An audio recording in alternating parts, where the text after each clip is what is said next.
consider the memory. You have to consider the feeling that ang flag, especially the oldest flag. Kasi hindi tayo nakakasigurado makikita pa ng mga susunod nating mga henerasyon nito.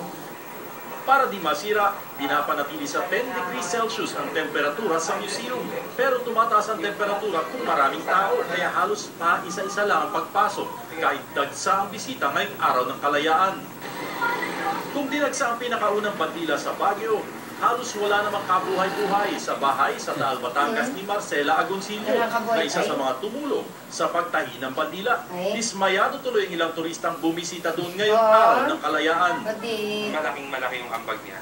Nakakalungkot kasi right now, Independence Day, pero sarado yung mismong bahay. Sa labas ng Luzon, unang iwinagayway ang bandila ng Pilipinas sa Santa Barbara, Iloilo. Kanina, isang higanting bandila ang iwinagayway doon. Binigyang pugay din ang bandila sa iba't ibang paraan. Sa Tarlac, bida ang bandilang Puto Museng, nagawa sa kinulayang puto na sagisag din daw ng pagiging Pilipino.